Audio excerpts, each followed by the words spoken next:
नमस्कार दोस्तों, Nishant academy YouTube channel पे आपका स्वागत है। इस वीडियो से हम लोग FSSAI rule function and initiative का पूरा सिलेबस कवर करेंगे। FSSAI rule function and initiative की दो चीज़ें आपको करनी होंगी। एक, पूरा सिलेबस रिवीजन करना है और सेकंड, जो भी चीज़ें अपडेट हुई हैं वो आपको कवर करना है। इसके अलावा 2022 में कुछ क्वेश्चंस अनकॉमन थे।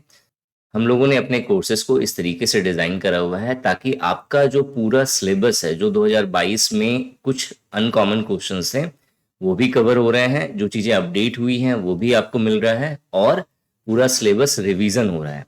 तो ये जो क्लास आप अभी देख रहे हो, ये पेड क्लासेस का फर्स्ट पार्ट है जिसे मैंने यूट्यूब पे इसलिए डाला है ताकि आप सभी स्टूडेंट्स जिन्होंने अभी तक कोर्स परचेज नहीं करा है, आप इस वीडियो को देखिए और आपको इसकी कंटेंट की क्वालिटी समझ में आएगी। आप इस कंटेंट की क्वालिटी को फील कर सकते हो और बहुत ही अफोर्डेबल प्राइस हमने रखी है ताकि आप सभी का 20 डेज के अंदर बेस्ट प्रिपरेशन हो सके। तो आप ये वीडियो पूरा देखिए। आपको कोर्स लेना हो नहीं लेना हो वो बात की मैटर है, पहले जो आपको मिल रहा है आप पहले इसे कवर करिए ताकि जो चीजें इस वीडियो के अंदर अपडेटेड है वो आपको समझ में आ जाए।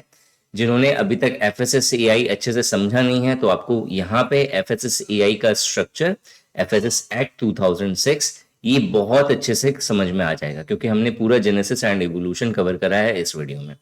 ठीक है, तो ये वीडियो पूरा देखिए। आपको तो सबसे पहले यहाँ से बहुत सारी नॉलेज मिल जाएंगी और इसके अलावा अगर आपको लगे कि FSSAI rule function and initiative आपको कवर करना है और इस एग्जाम के लिए आप सीरियस हो तो मैं आपको सजेस्ट करूंगा, बहुत ही अफोर्डेबल प्राइस है, निशांत एकेडमी ऐप डाउनलोड करिए। वहां के कोर्सेज के सेक्शन पे जाकर के एफएसएसएआई का कोई भी कोर्स ले सकते हो आप, चाहे वो फुल पैकेज का कोर्स हो, चाहे वो स्पेशल पैकेज वाला कोर्स हो, चाहे वो FSSAI rule function and initiative plus computer वाला कोर्स हो, तो आप कोई भी कोर्स ले सकते हैं। अगर किसी ने एफएसएसएआई का फुल पैकेज लिया है तो उन्हें एक्स्ट्रा में कोई भी टेस्ट सीरीज परचेज करने की जरूरत नहीं है, वो ऑलरेडी आपको आपके कोर्स के अंदर इंक्लूड मिलेगी। स्टार्ट करते हैं इस वीडियो को। नमस्कार दोस्तों, निशांति एकेडमी में आपका स्वागत है। FSSAI rule function and initiative ये हम लोग कवर करने वाले हैं इस वीडियो से। फ्रेश कंटेंट है, जो हमने पहले पढ़ लिया है हम उसे भी देखेंगे ताकि आप हमारा रिवीजन होता हुआ चले, और जो चीजें अपडेट हुई हैं हम लोग उसे भी कवर करेंगे। पिछली बार जो रह गया था, जो कमी थी, वो भी कवर करते हुए हम लोगों को चलना है। फेस साइड है, उसका रीजन सिर्फ एक है कि आपका पूरा फोकस स्लाइड के ऊपर में रहे। ठीक है, स्टार्ट करते हैं FSSAI rule function and initiative. कहानी स्टार्ट होती है 2002 से। 2002 में सबसे पहले पार्लियामेंट में फूड सिक्योरिटी एक्ट के ऊपर में बात हुई। पार्लियामेंट में ये कहा गया कि एक ऐसा एक्ट होना चाहिए जो सारे लॉ को क्या करे, मिला के चल सके, और एक ऐसी अथॉरिटी होनी चाहिए जो फूड सेक्टर के ऊपर में एज अ वॉच डॉग काम कर सके। इसके अलावा जितने भी फूड लॉ हैं उसे रीडिफाइन कर सके, उसे ऑर्गेनाइज कर सके। जो भी चीजें फूड के अंदर इलीगल हो रही है, फूड सेक्टर में जो भी इलीगल चीजें हो रही हैं उसे वो चेक कर सके, मतलब एक ऐसी अथॉरिटी जो ये सारे काम कर सके। ठीक है, एक सर्विलियंस सिस्टम जो है उनका हो ताकि वो फूड टेक्नोलॉजी में जिस तरीके से रैपिड इवोल्यूशन हो रहा है तो कुछ भी ऐसा ना हो जो हमारा फूड सेफ्टी है, कैसा सर्विलियंस सिस्टम हो इस अथॉरिटी का कि फूड टेक्नोलॉजी से रिलेटेड जो भी इवोल्यूशंस हो रहे हैं वो उसे चेक कर सके, उसे उस पर निगरानी रख सके। इसके अलावा food production, food storage, food distribution, food management, food processing और जो है export of the food and import of the food, इन सभी चीजों को मैनेज कर सके, इन सभी चीजों को कंट्रोल कर सके। ठीक है, तो दो चीजों के ऊपर में बात हो रही थी। पहला फूड सिक्योरिटी एक्ट के ऊपर में, और दूसरा कि एक ऐसी अथॉरिटी होनी चाहिए जो फूड से रिलेटेड जितने भी सेक्टर हैं या जो भी चीजें हैं फूड से रिलेटेड, इन सभी चीजों को वो अकेला जो है वो हैंडल कर सके। 2005 में 2005 में food safety and standard bill pass होता है, यानी कि food safety and standard bill 2005 जो है वो पार्लियामेंट से पास होता है, दोनों हाउसेस में पास हो जाता है और फाइनली जो है प्रेसिडेंट का कंसेंट मिलता है उसे 23 अगस्त 2006। डेट बहुत इंपॉर्टेंट है, 23 अगस्त 2006 को उस समय के जो प्रेसिडेंट थे एपीजे अब्दुल कलाम, इनके द्वारा कंसेंट दी जाती है और जो एफएसएस एक्ट 2006 जो है वो लागू हो जाता है ऑल ओवर इंडिया में। क्लियर है यहाँ तक? तो अब हम लोग बात करेंगे FSS act 2006, food safety and standard act 2006 के ऊपर में। Food safety and standard act 2006 ये दो इंपॉर्टेंट डेफिनेशंस देता है। Number one, food safety, food safety क्या है, और दूसरा अनसेफ फूड क्या होता है। पहले बात करते हैं फूड सेफ्टी क्या है। तो बेसिकली जो फूड सेफ्टी है वो एश्योर करता है कि जो फूड है वो ह्यूमन कंजम्पशन के लिए, ह्यूमन कंज्यूम कर सके, उसके लायक हो। ठीक है। So what is food safety? तो it assures that food is acceptable for human consumption according to its intended use. मतलब फूड सेफ्टी एश्योर कर रहा है कि जो फूड जो ह्यूमन कंजम्पशन के लिए बनाया जा रहा है वो ह्यूमन कंजम्पशन के लायक है। क्लियर यहां तक? अब फूड सेफ्टी जो है कुछ चीजें इंश्योर करता है, जिसमें नंबर वन हमने अभी देख लिया कि फूड जो है वो सेफ होना चाहिए ह्यूमन कंजम्पशन के लिए। इसके अलावा फूड की जो हैंडलिंग हो रही है, या फूड जिस तरीके से प्रिपेयर हो रहा है, या फूड जिस तरीके से स्टोर करके रखा जा रहा है, ये सारी चीजें इस तरीके से हो, इतने सेफ्टी मेजर्स के साथ हो कि जो फूड बॉर्नी इलनेस है, फूड से रिलेटेड जो इलनेस बीमारियां हैं, उनसे ह्यूमंस को दूर रखा जा सके। सेकेंड पॉइंट इंपॉर्टेंट है, याद रखना कि फूड सेफ्टी से तीन इंपॉर्टेंट पॉइंट्स निकलते हैं। पहला, फूड सेफ्टी का मतलब है कि फूड जो है वो ह्यूमन कंजम्पशन के लिए सेफ होना चाहिए। फूड सेफ्टी इंश्योर करता है कि जो फूड हैंडलिंग हो रही है, या फूड को जिस तरीके से प्रिपेयर करा जा रहा है, या फूड जिस तरीके से स्टोर हो रहा है, इन तीनों केसेस में फूड से रिलेटेड जो डिजीज है वो ह्यूमंस को ना हो। और तीसरा, फूड सेफ्टी हमेशा कंसिडर्ड ये भी करेगा कि फूड किस तरीके से ओरिजिनेट हो रहा है, फूड की किस तरीके से लेबलिंग करी जा रही है, फूड हाइजीन है या नहीं, फूड के अंदर किस तरीके का एडिटिव्स या कॉन्टेमिनेंट्स है, या फूड बायोटेक्नोलॉजीज से रिलेटेड पॉलिसीज जो बनाई जा रही हैं उस पे फूड सेक्टर्स काम कर रहे हैं सही से या नहीं। इसके अलावा इंपोर्ट या एक्सपोर्ट को मैनेज करना, ये भी जो है फूड सेफ्टी के अंदर कंसिडर्ड किया जाता है। तो बेसिकली फूड सेफ्टी के अंदर आता क्या क्या है? Number one, food is safe for human consumption. Number two, food handling. Number three, food preparation. Number four, food storage. Number five, origin of food. Number six, food labeling. Number seven, food hygiene. Number eight, food additives. Number nine, food contaminants. Number 10, food biotechnologies policies.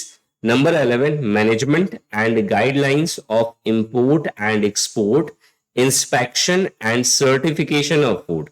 मतलब food से related सब कुछ जो food की safety से जुड़ा हुआ है वो फूड सेफ्टी का पार्ट है। सिंपल, जिस जिस टर्म्स को देख करके ये समझ सकते हो ये फूड सेफ है खाने के लिए, ठीक है, या फिर उस पर एक क्वेश्चन मार्क नहीं कर सकते। जैसे आपको पता है कि प्रोसेसिंग में अगर गड़बड़ हुई तो हो सकता है कि फूड खराब हो, ठीक है, मतलब जो एक्सपायरी डेट मेंशन होती है उससे पहले वो फूड खराब हो जाए अगर उसके प्रोसेसिंग में कुछ गड़बड़ है। तो अगर प्रोसेसिंग में भी गड़बड़ है तो भी वो फूड सेफ्टी का ही पार्ट हो गया। क्लियर?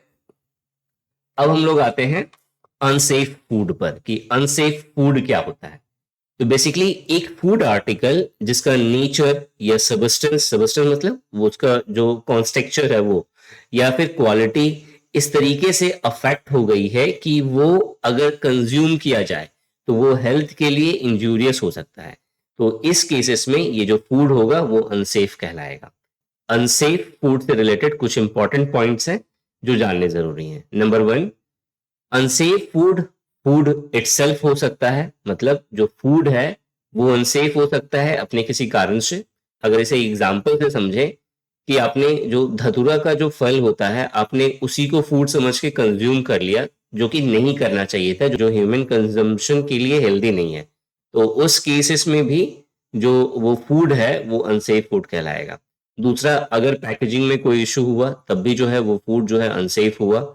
इसके अलावा फूड पूरी तरह से या फूड का कोई एक पार्ट इस तरीके से बनाया गया है कि कोई बीमार एनिमल्स है उसका सबस्टेंस यूज करा गया है उसे बनाने में, या फिर कोई वेजिटेबल्स है जो रोटन हो रहा है या डिकम्पोज हो रहा है उसे यूज कर लिया गया बनाने में, तो उस केसेस में भी फूड जो होगा वो अनसेफ होगा।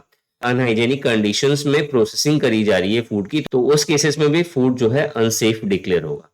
इसके अलावा अगर पेस्टिसाइड्स हो या किसी और तरीके का हार्मफुल सब्सटेंसेस है जो फूड के अंदर प्रेजेंट है, तो उस केसेस में भी फूड क्या हो गया, अनसेफ हो गया। अब बोलोगे सर ये तो कॉमन है, बिल्कुल कॉमन है, लेकिन ये सारे पॉइंट्स में से कुछ ऐसे पॉइंट्स हैं जो थोड़े से अलग हैं, जो आपको ध्यान में रखने बहुत जरूरी है, क्योंकि अगर क्वेश्चन पूछ दिया ना तो उस समय फिर अ, बस आप बोलोगे कि सर आपने तो जो बताया उससे आया ही नहीं कुछ। ठीक है, तो पॉइंट्स नोट डाउन करते हुए चलना, सारे पॉइंट्स जो आते हैं बेस्ट है, जो नहीं आता है वही सीखना है, और शायद उसी के लिए आप यहाँ पे हो। ठीक है, नेक्स्ट जो इंपॉर्टेंट पॉइंट है वो है कलरिंग, कोटिंग या पॉलिशिंग। अगर इस तरीके से फूड को कलर या उसके ऊपर में कोट चढ़ाया जा रहा है या उसके ऊपर में पॉलिशिंग करी जा रही है कि जो फूड जब डैमेज हो गया है या फूड की जो रियलिटी है प्रेजेंट की उसे छिपाया जा रहा हो, तो उस केसेस में भी वो फूड अनसेफ फूड डिक्लेयर होगा। उस सेफ में भी, मतलब उस केस में भी वो फूड अनसेफ फूड कहलाएगा। इसके अलावा अगर फूड जो है वो इन्फेक्टेड किया गया है या फिर इन्फेस्टेड है किसी तरह के वॉर्म्स के द्वारा, या इंसेक्ट डाले गए हैं उसके अंदर, या उसके अंदर इंसेक्ट प्रेजेंट है, तो उस केसेस में भी फूड जो है अनसेफ फूड हुआ। अगर फूड को प्रिपेयर करते समय या उसकी पैकेजिंग के समय या फिर अगर जब उसे स्टोर करा जा रहा है तो उस समय इन सैनिटरी कंडीशंस के अंडर जो है ये सारी प्रक्रियाएं हो रही हैं, तो उस केसेस में भी जो फूड होगा वो अनसेफ होगा। फॉर एग्जाम्पल, किसी जगह पे फूड को स्टोर करके रखा गया है जिसके बगल में गटर का पानी जा रहा है, तो उस केसेस में भी फूड जो है वो एक अनसेफ फूड है, जो ह्यूमन कंजम्पशन के लिए बिल्कुल नहीं है। ये बहुत इंपॉर्टेंट पॉइंट है। अगर फूड को मिस ब्रांड कर दिया गया है, मतलब आप देखोगे कि किसी एक बहुत ही नामी कंपनी का प्रोडक्ट है और उसी से मिलता जुलता बना करके या उसी कंपनी के नाम पे कोई इंफीरियर प्रोडक्ट को बेचा जा रहा है, तो उस केसेस में भी जो इंफीरियर प्रोडक्ट है भले ही वो अच्छा होगा, लेकिन उस केसेस में भी वो अनसेफ फूड है, क्योंकि ब्रांडिंग किसी और की है लेकिन बना कोई और रहा है उसे। ठीक है, तो वो अथॉरिटी, वो जिम्मेवार नहीं है। जो जिम्मेवार होगा वो कौन होगा, जो मेन ब्रांड है वो। क्योंकि फूड सेफ्टी ऑफिसर्स अगर जाकर के नॉक करेंगे तो किस कंपनी के दरवाजे को नॉक करेंगे, तो ऑब्वियस है जो ब्रांडेड कंपनी है उसको नॉक करेंगे। तब जाके फिर चीजें फिर खुलेंगी कि ये तो मेरी कंपनी का प्रोडक्ट ही नहीं है, किसी और ने जो है मेरी कंपनी का नाम यूज करके ये प्रोडक्ट बनाया है। तो इस केसेस में भी ये जो फूड होगा वो अनसेफ फूड होगा। नेक्स्ट आते हैं एफएसएस एक्ट 2006 के अंदर कौन कौन से लॉ को कंसोलिडेट करा गया है। तो टोटल 8 लॉज हैं जो एफएसएस एक्ट 2006 के अंदर कंसोलिडेट करे गए हैं, जिसमें नंबर 1 है prevention of food adulteration act 1954। दूसरा है फूड प्रोडक्ट्स ऑर्डर 1955। तीसरा है मीट फूड प्रोडक्ट्स ऑर्डर 1973। चौथा है vegetable oil products control order 1947। पांचवा है edible oil packaging regulation act 1998। छठा है solvent extracted oil de oil meal and edible flour control order 1967। सातवां है milk and milk products order 1992। और आठवां है any other order under essential commodities act 1955 relating to food. तो ये total 8 laws हैं जिसे सब्ज्यूम कर लिया गया है, जैसे मिला दिया गया है या कंसोलिडेट कर दिया गया है एफएसएस एक्ट 2006 के अंदर। अब एफएसएस एक्ट 2006 की जो एडमिनिस्ट्रेटिव मिनिस्ट्री है वो है ministry of health and family welfare. Very very important, 2022 का जो पेपर हो रखा है उसमें ये पूछा गया है कि एफएसएस एक्ट 2006 का जो एडमिनिस्ट्रेटिव मिनिस्ट्री है वो कौन है। तो आंसर है ministry of health and family welfare. Clear हो गया। नेक्स्ट हम लोग बात करते हैं एफएसएस एक्ट 2006 के इंपॉर्टेंट फीचर्स की। बहुत सारे फीचर्स अभी हम लोग देख लिए थे, तो आप जब एक तरह से दोबारा सुनोगे तो सारे पॉइंट जो हैं दोबारा से याद हो जाएंगे। ठीक है, तो पहला फीचर्स पे आते हैं कि एफएसएस एक्ट 2006 जो है वो क्या फोकस करता है। तो आंसर है इसका फूड सेफ्टी को। तो फर्स्ट पॉइंट है it focuses on food safety. Second, जो एफएसएस एक्ट 2006 है ये food manufacturing, food storage, food distribution, food sale, food import, इन सभी चीजों को एफएसएस एक्ट 2006 रेगुलेट करता है। So FSS act 2006 envisages regulations of manufacture, storage, distribution, sale and import of food to ensure availability of safe and wholesome food for human consumption and for consumers connected therewith।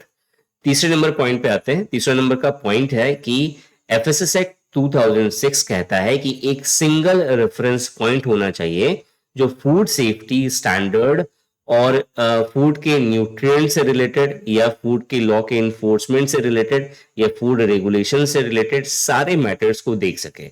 In this case this is FSSAI. तो FSSAI establishment की बात कौन करता है? FSS act 2006।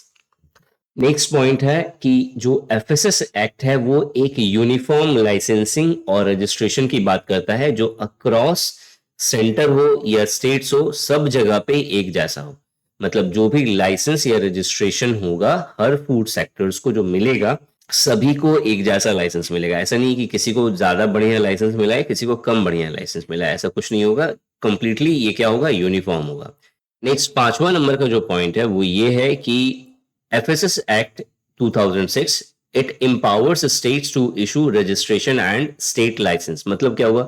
मतलब हुआ कि FSS Act 2006 हर states को एम्पावर करता है। एम्पावर करता मतलब सपोर्ट करता है या ये फैसिलिटी देता है कि स्टेट अपना खुद का रजिस्ट्रेशन और अपने स्टेट के अंदर जो एबीओज होंगे उन्हें लाइसेंस दे सके। एबीओ का मतलब क्या हुआ? Food business operators. तो जो फूड बिजनेस ऑपरेटर्स हैं उन्हें लाइसेंस दे सके स्टेट अपनी तरफ से। नेक्स्ट आते हैं 6 नंबर के पॉइंट पे। 6 नंबर का पॉइंट कहता है कि एफएसएसएआई की जो भी फंक्शंस होंगे या जो फूड अथॉरिटी है, इन दिस केस एफएसएसएआई जो है हमारी फूड अथॉरिटी है, तो जो फूड अथॉरिटी होगी उसके फंक्शंस क्या होंगे, उसे क्या, उनके पास क्या पावर्स होंगी, जो फूड अथॉरिटी होगी उनके पास क्या पावर्स होंगी, क्या रिस्पॉन्सिबिलिटी होंगी, कितने मेंबर्स होंगे, किस तरीके से वो काम करेगा, ये सारी चीजें भी कौन डिफाइन करता है? एफएसएस एक्ट 2006 ही डिफाइन करता है। इसके अलावा जो नेक्स्ट पॉइंट है कि जो फूड इंपोर्ट हो रही है कंट्री से बाहर, जो फूड इंपोर्ट हो रही है कंट्री के अंदर, उसे रेगुलेट करने का भी काम किसका है? तो एफएसएस एक्ट 2006 के अंडर ही वो रेगुलेट होगा। इसके अलावा जो भी नोवल फूड है या जेनेटिकली मॉडिफाइड फूड है या इंटरनेशनल ट्रेड पर्पस फूड है, इन सभी को जो है रेगुलेट करना, इंटीग्रेट करना, सही तरीके से रिस्पॉन्ड करना, कोई भी स्ट्रैटेजिक इश्यूज हो रही हैं उसे देखना, ये भी किसका काम है? मतलब ये चीजें भी होंगी तो किसके अंतर्गत होंगी? तो एफएसएस एक्ट 2006 के अंतर्गत होंगी। ठीक है, अब यहाँ पे जो दो टर्म आए हुए हैं, एक है मेरा नोबल फूड और दूसरा होता है जेनेटिकली मॉडिफाइड फूड। ये अभी हम लोग आगे की वीडियोस में डिस्कस कर लेंगे।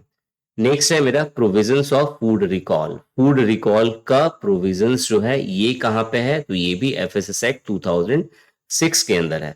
फूड रिकॉल क्या है ये भी अभी हम लोग देख लेते हैं। ठीक है, ये सारे फीचर्स पहले में हम डिस्कस कर लें, उसके बाद जो है ये 3 पॉइंट्स अभी तक मिले हैं जिसे अभी हम लोग आगे डिस्कस कर लेंगे। नेक्स्ट पॉइंट है कि जो फूड लेबोरेटरीज हैं इनका लार्ज नेटवर्क किस तरीके से सेटअप होगा इंडिया में, ये भी जो है एफएसएस एक्ट के अंदर ही डिस्कस होता है।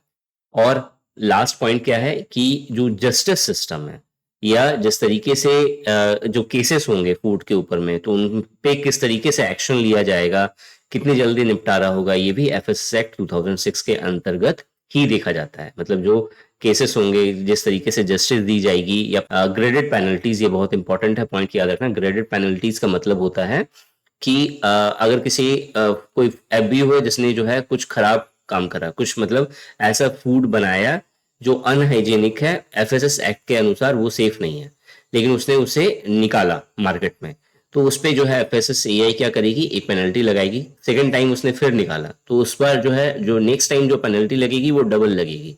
ठीक है, या फिर जो है पहले वाले से जो है ज्यादा लगेगी। फिर निकाला तो फिर इस बार और जो है बढ़ा करके पेनल्टी दी जाएगी। This is called graded penalty. तो ग्रेडेड पेनल्टी का प्रोविजन हो गया, या जस्टिस डिस्पेंस हो गया, या फिर डिस्पोजल ऑफ केसेस हो गई, ये सारी चीजें भी एफएसएस एक्ट 2006 के अंतर्गत ही देखी जाती हैं। ठीक है, तो ये सारे फीचर्स थे। अब हम लोग बात करते हैं नॉवल फूड क्या होता है, जेनेटिकली मॉडिफाइड फूड क्या होता है और फूड रिकॉल क्या होता है। सबसे पहले हम लोग बात करते हैं नोबल फूड की। तो नोबल फूड क्या होता है? तो नोबल फूड ऐसे फूड्स को कहा जाता है जो न्यूली डेवलप्ड होते हैं या नए टेक्नोलॉजी और नए प्रोडक्शन प्रोसेस के द्वारा डेवलप किए जाते हैं, या फिर ऐसे फूड्स जो ट्रेडिशनली किसी एक पर्टिकुलर नेटिव रीजन में नहीं खाए जाते और बाहर खाए जाते हो, लेकिन उस एरिया में बिल्कुल नए हैं और ट्रेडिशनली नहीं चल रहे हैं वहां पे। तो इस तरह के फूड्स को हम लोग नोबल फूड कहते हैं। फॉर एग्जाम्पल अगर हम इंडिया की बात करें तो कल्टीवेटेड मीट का कॉन्सेप्ट इंडिया में आया है जहां पर लैब में प्रिपेयर्ड करे जा रहे हैं एनिमल सेल के द्वारा मीट, मतलब के अंदर एनिमल सेल से मीट प्रिपेयर हो रहा है और ये मीट जो है एज अ फूड कंज्यूम करना शुरू हो रहा है। तो ये एक नया कॉन्सेप्ट है जो इनोवेटिव टेक्नोलॉजी के द्वारा डेवलप्ड हुआ है। तो ये जो मीट होगा ये जो कल्टीवेटेड मीट है ये एक तरह का नॉवल फूड का एग्जाम्पल हो गया। नेक्स्ट हम लोग बात करते हैं जेनेटिकली मॉडिफाइड फूड की। जेनेटिकली मॉडिफाइड फूड को जेनेटिकली इंजीनियर्ड फूड या बायो इंजीनियर्ड फूड भी कहा जाता है। जब हम किसी फूड का मेन सोर्स की डीएनए के साथ छेड़छाड़ कर एक अलग वैरायटी का या एक हायर प्रोडक्टिव वाला या एक हायर क्वालिटी वाला फूड प्रिपेयर करते हैं, तो इस तरह के फूड को जेनेटिकली मॉडिफाइड फूड कहते हैं। थर्ड आते हैं हम लोग फूड रिकॉल पे। फूड रिकॉल मतलब जैसे ही गवर्नमेंट को अगर ये रियलाइज हो रहा है किसी एक पर्टिकुलर टाइप का फूड जो है वो अनसेफ है ह्यूमन कंजम्पशन के लिए, तो उस फूड को कंप्लीटली जो है मार्केट से उठा लिया जाता है, रिमूव कर लिया जाता है किसी एक जो सप्लाई चेन है उसमें से किसी एक पार्ट में, चाहे वो प्रोडक्शन के टाइम हो, चाहे वो सप्लाई के टाइम हो, चाहे वो डिस्ट्रीब्यूशन का समय हो, तो किसी एक पर्टिकुलर टाइम पर उस फूड को जो है मार्केट से हटा लिया जाता है। तो ये जो प्रोसेस है, this process is known as food recall. ठीक है, नेक्स्ट हम लोग बात करते हैं पार्ट्स ऑफ एफएसएस एक्ट 2006 की। तो एफएसएस एक्ट यानी food safety and standard act 2006 में टोटल 12 चैप्टर्स हैं, 12 पार्ट्स हैं। पहला जो चैप्टर है वो अलग अलग तरह के डेफिनेशंस को बताता है, बहुत ज़्यादा इंपॉर्टेंट नहीं है, जो इंपॉर्टेंट होगा मैं आपको बताता चलूंगा, आपको वो जो इंपॉर्टेंट पार्ट है वो आपको लर्न करना है। सेकेंड जो चैप्टर है वो एफएसएसएआई के बारे में बात करता है। एफएसएसएआई के मेंबर्स, उनके अपॉइंटमेंट, उनके रिमूवल और फूड कंप्लीटली मतलब फूड अथॉरिटी को डेडिकेटेड है सेकेंड चैप्टर। तो आपसे क्वेश्चन पूछ सकता है कि कौन से पार्ट्स में एफएसएस एक्ट 2006 के कौन से पार्ट में या कौन से चैप्टर में एफएसएसएआई के बारे में मेंशन करा गया है। तो आंसर है मेरा चैप्टर 2। अगर आपसे ये पूछा जाए कौन सा सेक्शन जो है एफएसएसएआई के बारे में बात करता है, तो सेक्शन 4 to 17, सेक्शन नंबर 4 से लेकर के सेक्शन नंबर 17 जो है वो एफएसएसएआई के मेंबर्स, उनके अपॉइंटमेंट, उनके रिमूवल, फूड अथॉरिटी, उनकी रिस्पॉन्सिबिलिटी, इन सब के बारे में बात करता है। चैप्टर 3 जो है वो general principles of food safety के ऊपर में बात करता है और इसके लिए जो डेडिकेटेड सेक्शन है वो है सेक्शन 18। नेक्स्ट जो चैप्टर है यानी कि chapter number 4, chapter number 4 food articles के जनरल प्रोविजंस के ऊपर में बात करता है, जिसमें कौन कौन से फूड एडिटिव्स ऐड होने चाहिए, प्रोसेसिंग एड्स कौन कौन से होते हैं, कंटेमिनेशन ऑफ फूड क्या होता है, कौन कौन से कंटेमिनेंट्स हैं, नेचुरली ऑकरिंग टॉक्सिक सब्सटेंस क्या है जो फूड के अंदर पाया जा सकता है, हैवी मेटल्स क्या होते हैं, कितना यूज होना चाहिए, कौन सा यूज होता है, कौन सा नहीं होता है, pesticides, veteran drugs, genetically modified food, organic food, functional food, proprietary food, packaging and labelling of foods, और इसके अलावा कुछ रिस्ट्रिक्शंस के ऊपर में भी ये चैप्टर 4 बात करता है जो एडवर्टाइजमेंट, प्रोहिबिशंस और अनफेयर ट्रेड प्रैक्टिसेस से रिलेटेड है। अगर आपसे पूछा जाए कि चैप्टर 4 के अंदर कौन कौन से सेक्शंस आते हैं, तो section 19 to 24 articles of food से रिलेटेड जो जनरल प्रोविजंस हैं उन्हें डेडिकेट करता है। नेक्स्ट हम लोग आते हैं चैप्टर नंबर 5 पे। चैप्टर नंबर 5 जो है वो इंपोर्ट के ऊपर में बात करता है, वही सारे प्रोविजंस जो इंपोर्ट के फूड इंपोर्ट से रिलेटेड है वो चैप्टर 4 बात करता है और सेक्शन 25 इसके लिए डेडिकेटेड है। नेक्स्ट है मेरा चैप्टर नंबर 6। चैप्टर नंबर 6 जो है वो special responsibility, food safety, food business operators की रिस्पॉन्सिबिलिटीज, लायबिलिटीज, मैन्युफैक्चरर हो गया या जो पैकेजर्स है या वो होलसेलर है, डिस्ट्रीब्यूटर है, सेलर्स हैं, इन सब की क्या क्या रिस्पॉन्सिबिलिटीज होनी चाहिए, क्या क्या लायबिलिटीज होनी चाहिए, इन सब के ऊपर में बात करता है। तो ये ध्यान रखना कि जब भी रिस्पॉन्सिबिलिटी और लायबिलिटीज की बात होगी तो वो चैप्टर नंबर 6 के अंदर आएगा। यहाँ पे आपको ये ध्यान में रखना है कि जो फूड अथॉरिटी है एफएसएसएआई, यहाँ पे उनकी रिस्पॉन्सिबिलिटी की बात नहीं हो रही है, यहाँ पे स्पेशल रिस्पॉन्सिबिलिटी की बात हो रही है जो कि जो बिजनेस प्रोसेस होता है, जैसे कि जो फूड बिजनेस ऑपरेटर्स है या फिर मैन्युफैक्चरर है या फिर जो पैकिंग कर रहा है, पैकर जिसे कहते हैं, या होलसेलर होगा, डिस्ट्रीब्यूटर होगा, सेलर होगा, इन सब की क्या रिस्पॉन्सिबिलिटी होती है, क्या लायबिलिटीज होती है, ये बात करता है चैप्टर नंबर 6। और इसके लिए जो सेक्शंस डेडिकेटेड है वो है सेक्शन 26 to 28, यानी 26, 27, 28। ठीक है, इसमें ये ध्यान रखना कि जो 28 नंबर का जो सेक्शन है वो फूड रिकॉल प्रोसेस या जो प्रोसीजर है उसके ऊपर में बात करता है। सो सेक्शन 28 जो है वो फूड रिकॉल से जुड़ा हुआ है। ये इंपॉर्टेंट पॉइंट है, ये आपको ध्यान में रखना है। नेक्स्ट बात करते हैं हम लोग चैप्टर नंबर 7 की। चैप्टर नंबर 7 जो है वो enforcement of the act, license, registration of food businesses, improvement notice, emergency notice, prohibition order, designated officer, food safety officer और उनके पावर्स, इन सब के बारे में बात करता है। सेक्शन 29 to 42 ये चैप्टर नंबर 7 के अंदर आता है। नेक्स्ट आते हैं हम लोग चैप्टर नंबर 8 पे। चैप्टर नंबर 8 जो है वो analysis of food, analyst officer और उनके functions, sampling, food sampling and analysis of food, recognition and accreditation of food laboratories, research institution and referral food laboratories के ऊपर में बात करता है। तो याद रखना चैप्टर 8 जो कि जिसके अंदर जो है सेक्शन 43 to 47 तक का प्रावधान है। तो ये सेक्शन 43 to 47 ये food analysis, food analyst officer और उनके फंक्शंस, फूड सैम्पलिंग और उनकी एनालिसिस या लेबोरेटरीज या एक्रेडिटेशन, इन सब के ऊपर में बात करता है। एक्रेडिटेशन के सेक्शंस पे बेस्ड एक क्वेश्चन भी आया हुआ है 2022 के पेपर में।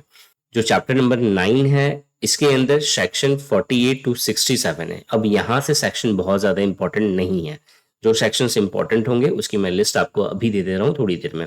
चैप्टर नंबर 9 जो है वो ऑफेंसेस एंड पेनल्टीज के ऊपर में बात करता है। चैप्टर नंबर 10 जो है वो education and food safety appellate tribunal के ऊपर में बात करता है, मतलब जो भी पेनल्टीज वगैरह सब लगेंगी या फिर किस तरीके का प्रावधान होगा अगर कोई फूड सेफ्टी के अगेंस्ट काम कर रहा है, तो वो सारी चीजें जो है चैप्टर नंबर 10 के अंदर मेंशन है। नेक्स्ट आते हैं चैप्टर नंबर 11। चैप्टर नंबर 11 जो है वो फाइनेंस, अकाउंट्स, ऑडिट और रिपोर्ट्स के बारे में बात करता है। एक बहुत इंपॉर्टेंट पॉइंट है कि बजट ऑफ फूड अथॉरिटी ये किस चैप्टर में या किस सेक्शन में मेंशन है। तो यहाँ पे जो आंसर होगा वो होगा चैप्टर नंबर 11 और जो सेक्शंस है इसके लिए वो 68 to 80 है। इसके अलावा फूड अथॉरिटीज है या जो FSSAI है वो अपना एनुअल रिपोर्ट अगर जो पास करती है, मतलब किस तरीके का वो एनुअल रिपोर्ट होगा, वो भी चैप्टर नंबर 11 में मेंशन है। चैप्टर नंबर जो 12 है वो लास्ट चैप्टर है या लास्ट पार्ट है, जिसके अंदर मिसलेनियस प्रोविजंस को रखा गया है। यूनियन गवर्नमेंट के कौन कौन से पावर्स हैं, स्टेट गवर्नमेंट के कौन कौन से पावर है फूड सेफ्टी से रिलेटेड, ये सारी चीजें जो है चैप्टर नंबर 12 में मेंशन है। और इसका सेक्शन इंपॉर्टेंट नहीं है। सेक्शन 85 to 101 जो है इसके लिए डेडिकेटेड है, लेकिन सेक्शंस यहाँ पे आपको नहीं पढ़ने। ठीक है, अब कुछ जो सबसे इंपॉर्टेंट सेक्शंस हैं जिससे एग्जाम में क्वेश्चंस बन सकते हैं वो है number 1, commissioner of food safety appointed under section number 30। जो सेक्शन 30 है वो फूड सेफ्टी कमिश्नर के अपॉइंटमेंट के ऊपर में बात करता है। जो सेक्शन 36 है वो डेजिग्नेटेड ऑफिसर्स के अपॉइंटमेंट के ऊपर में बात करता है। जो सेक्शन 45 है वो फूड एनालिस्ट के अपॉइंटमेंट के ऊपर में, वो कैसे अपॉइंट होगा उसके बारे में बात करता है। FSSAI जो एस्टेब्लिश हुआ है वो सेक्शन 4 के अंदर एस्टेब्लिश हुआ है, ये भी बहुत इंपॉर्टेंट है। फूड सेफ्टी ऑफिसर्स जो हैं ये सेक्शन 37 के अंदर अपॉइंट होते हैं। लाइसेंस जो ग्रांट किया जाता है किसी भी FBOs को वो सेक्शन 31 के अंदर आता है। इसके अलावा जो प्रोहिबिशन ऑर्डर इश्यूज किए जाते हैं, किसी एक पर्टिकुलर FBOs को बंद करना है या प्रोहिबिट करना है उसके प्रोडक्शन को, तो उस समय ये जो प्रोहिबिशन ऑर्डर इशू होता है वो सेक्शन 33 के अंदर होता है।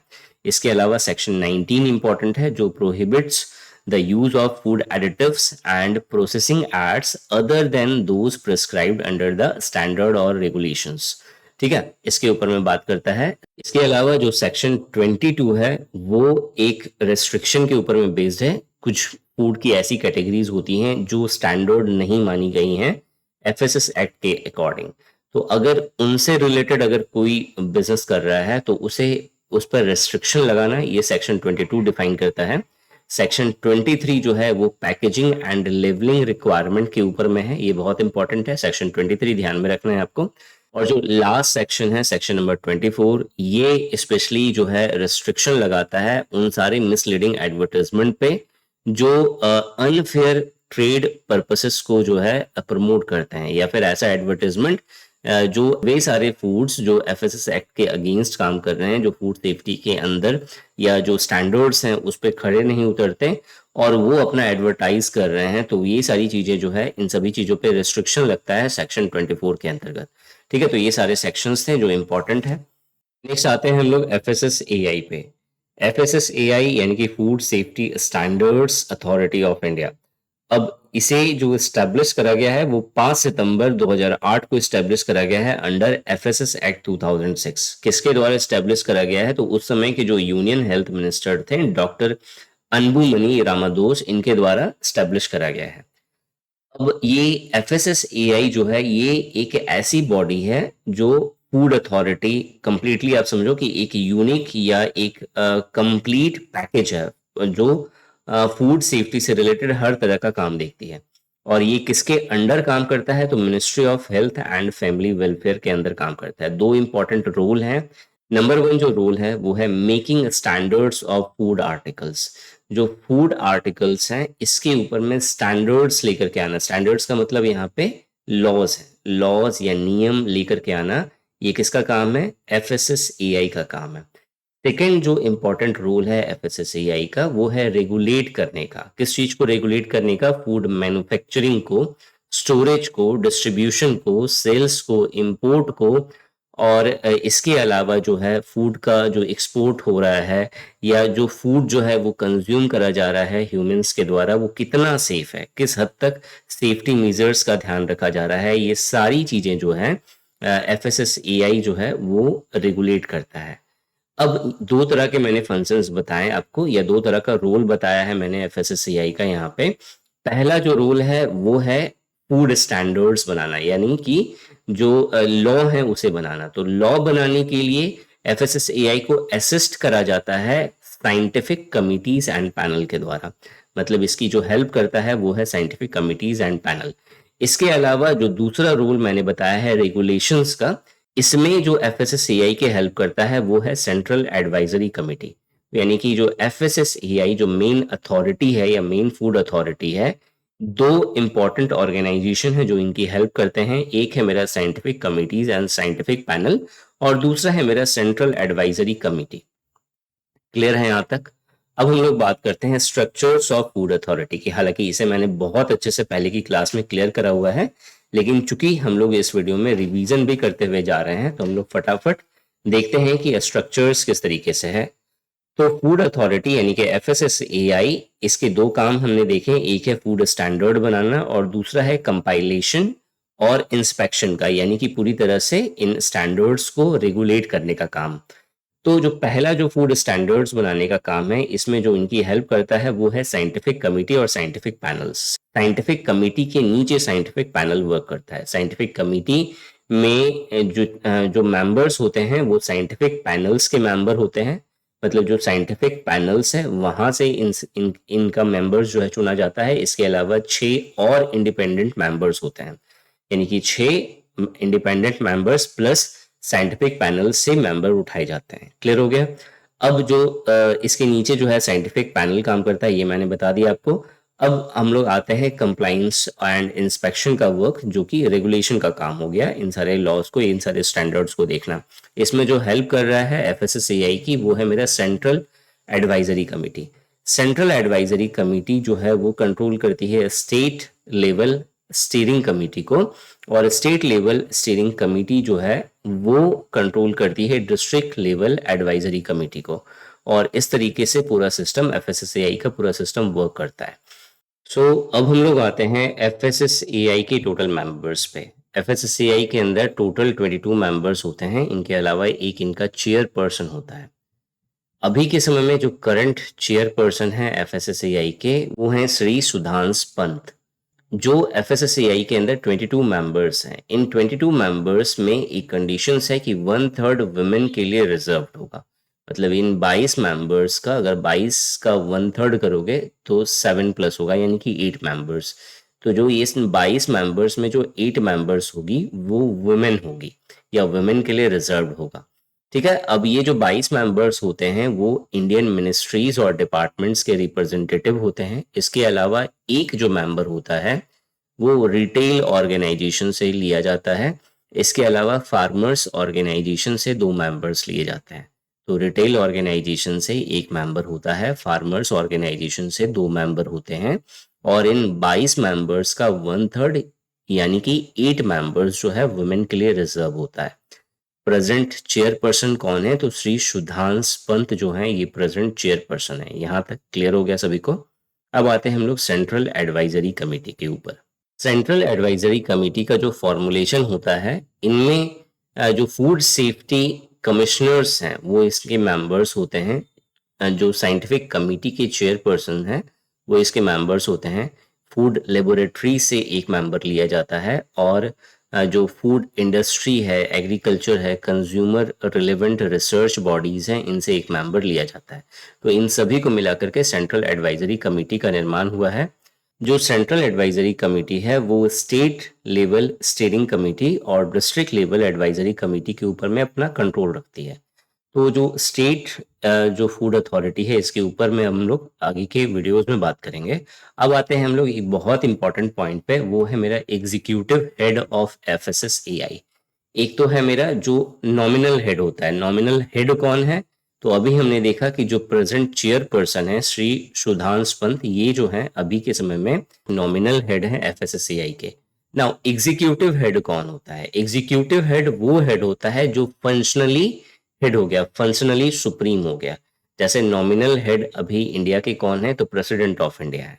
लेकिन अगर हम बात करें कि जो एग्जीक्यूटिव हेड है, जो फंक्शनल हेड है इंडिया का, वो है प्राइम मिनिस्टर। ठीक है। सो उसी तरीके से जो FSSAI का एग्जीक्यूटिव हेड है वो चीफ एग्जीक्यूटिव ऑफिसर यानी कि CEO कहलाता है। प्रेजेंट CEO श्री जी कमला वर्धना राव है।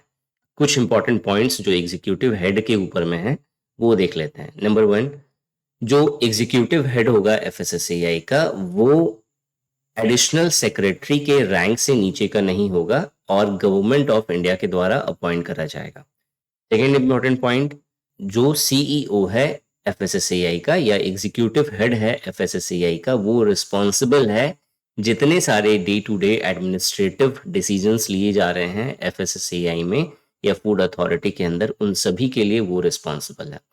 नेक्स्ट जो इंपॉर्टेंट पॉइंट है वो ये है कि जो CEO होता है उसका एडमिनिस्ट्रेटिव कंट्रोल होता है फूड ऑफिसर्स पे और जितने भी फूड अथॉरिटी के अंदर जितने भी एम्प्लॉय हैं उन सभी पर। चीफ एग्जीक्यूटिव ऑफिसर्स जो है वो जब भी जो है स्टेट फूड सेफ्टी से रिलेटेड मैटर्स को देखता है तो उस समय जो चीफ एग्जीक्यूटिव ऑफिसर होता है वो as a commissioner of food safety के जैसे, मतलब उसका जो पावर्स होता है उस पावर्स को एक्सरसाइज कर रहा होता है, मतलब वो पावर्स भी उसके पास होती हैं। मतलब जो CEO है अगर वो स्टेट फूड अथॉरिटी या स्टेट फूड से रिलेटेड कोई अगर केस है उसे अगर वो देख रहा है, उस पर अगर निगरानी रख रहा है या उस पर इंस्पेक्शन कर रहा है, तो उस समय उसकी जो पावर्स होती हैं वो similar to the food safety commissioner की होती हैं। इसके अलावा जो CEO है वो मेंबर सेक्रेटरी होता है फूड अथॉरिटी का। ये सारे इंपॉर्टेंट पॉइंट हैं जो एग्जीक्यूटिव हेड ऑफ FSSAI के ऊपर थे और ये इंपॉर्टेंट है एग्जाम पर्सपेक्टिव से। सो इस वीडियो में हम लोगों ने FSS एक्ट 2000 एक्ट और FSSAI से रिलेटेड सारे इंपॉर्टेंट पॉइंट डिस्कस करे हैं। नेक्स्ट वीडियो आपको अगली क्लास में मिलेगी। Thanks for watching this video and wish you good luck for your paper.